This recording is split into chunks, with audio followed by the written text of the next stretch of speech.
an bɛ aw fo ka aw walima dɔn bi an bɛna kana kuma minnu dalamina o nana kana sɔrɔ baba Modibo Keyita la a ka ɲɔgɔnye dɔ o senfɛ ɲɔgɔnye min n'o kɛra Bamakɔ yan ka bɛn ni san 1961 o san kalo 10 na n'o ye komite kalo ye o tile 21 don o la fɛn minnu fara o kuma ɲɔgɔnya senfɛ an bɛ jɛ ɲɔgɔn fɛ k'o dalaminɛ ka baro yi lase aw ma Baraboko jagokɛla don Bamakɔ yan. Les acquis de ces intérêts nationaux, c'est un non-sens. Ka lasigili kɛ ka a ɲɛsin faso ka ni nafa sɔrɔ kow olu ma o ye bakuruba belebele dɔ ye. Ce n'est pas possible et y rêver c'est faire preuve d'un manque absolu de sens de réalité. A man kan an sigi ka miiri wagati kelen na k'a fɔ ko kow ka kan ka taa bolo min fɛ ko an bɛ dɛsɛ ko ka o dɔn. Et le général de Gaulle a l'habitude de m'écrire. Il y a quand M. Malheureux venait. Général de Gaulle ale delila ka sɛbɛnni kɛ k'a ci ne ma tuma min na ni an balimakɛ Malheureux ni ale tun bɛ na. Il disait que la situation ne peut pas continuer ainsi. Elle est confortable pour nous. Pas d'accord, mais nous continuons à vivre. A tun y'a fɔ ko lahalaya min bɛ sen na nin ye ko u tɛ se ka taa ɲɛ nin cogo in na tan. A ka fisa an ma an ka taa ɲɛ ka ɲɛnamaya nin cogo in na. Mais pendant que nous sommes en train de détruire son influence sur le plan économique. Nka tuma min na ni an bɛ a la ka ɲɛnamaya walisa jɔnya a taara ka nɔ ni kɔlɔlɔ minnu to yan sɔrɔ ko nasira fɛ ni an bɛ a la ka kɛlɛ kɛ k'o jɔsi ka bɔ yen. Nous sommes en train de détruire les acquis de ces sociétés commerciales, de ces industries.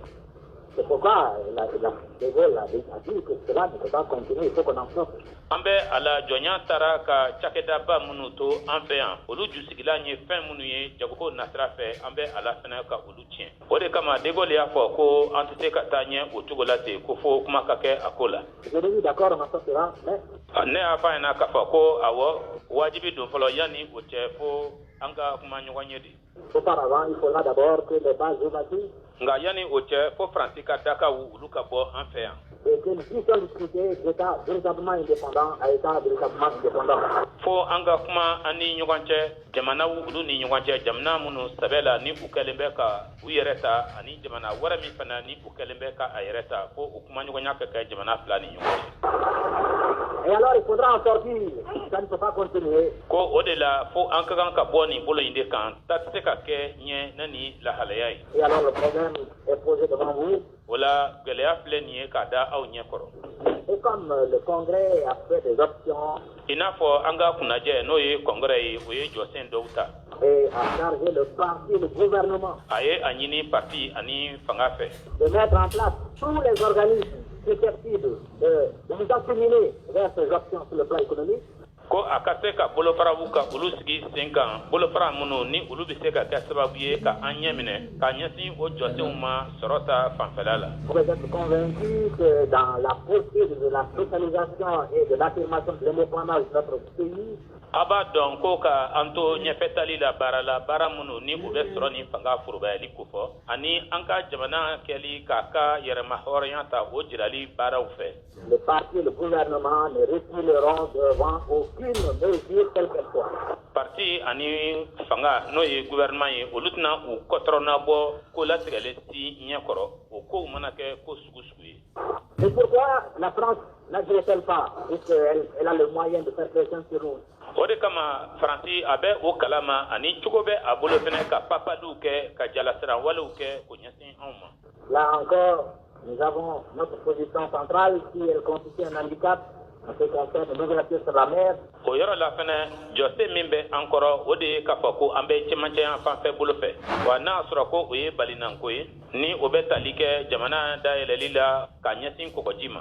Elle nous présente des avantages certains. Siga tɛ a la nafa dɔw yɛrɛ fɛnɛ bɛ ye nafa minnu bɛ sɔrɔ an ka jɔyɔrɔ la cɛmancɛ yan fanfɛ bolo fɛ.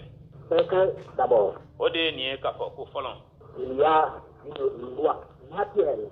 C'est que toute idée. Sariya dɔ de bɛ yen danni yɛrɛ cogo fɛ. O ye nin ye ko hakilina fɛn o fɛn. Se diffuse comme les rayons du soleil.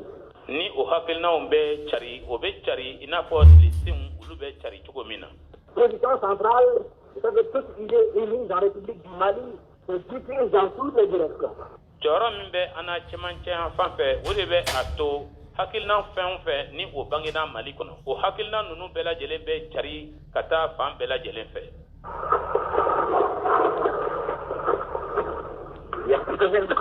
A bɛ wagati dama dama bɔ. Il y a d'abord l'indépendance de certains États qui n'en voulaient pas, qui voulaient de la communauté éternelle.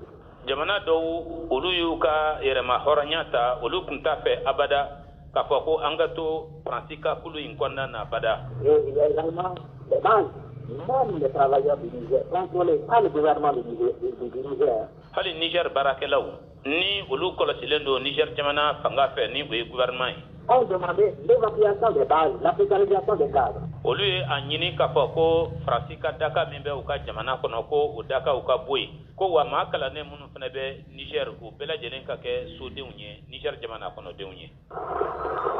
M. Maurice Yamerogo, malgré l'instabilité de son système politique et administratif, Maurice Yamerogo hali k'a sɔrɔ fanga min bɛ senna a fɛ yen ko basigibaliya bɛ o kɔnɔna na a ka jamana politiki ko ani forobaca na sira fɛ. a aussi affirmé son opposition à la présence de bases françaises chez lui. Ale yɛrɛ fana ye a jira ko ale ma jɛn ni a ye Faransi jamana mɔgɔw ka daka o ka to ale ka jamana kan a ma jɛn n'o ye. Et je sais qu'en Côte d'Ivoire, Wa ne b'a dɔn fana ko Côte d'Ivoire jamana kan. si chaque Ivoirien avait la possibilité de s'exprimer clairement, N'a sɔrɔ ko cogo kun bɛ Côte d'Ivoire jamana kɔnɔ denw kelen kelen n'a bolo ka kuma kanabila kɔnɔna na jɛlenya kɔnɔ. vous trouverez 99%, 99% qui seraient contre la présence des bases françaises en Côte d'Ivoire. Aw na mɔgɔ kɛmɛ o mɔgɔ kɛmɛ mɔgɔ 99 ni kɔ aw na o sɔrɔ olu bɛɛ n'a jira k'a fɔ ko olu ma jɛn ni a ye Faransi jamana mɔgɔw ka daka sɔrɔsikulu ka daka ka kɛ Côte d'Ivoire jamana kan. Et sur le plan politique, Ani politiki ko fana na sira fɛ. le neutralisme positif pour lequel nous avons opté.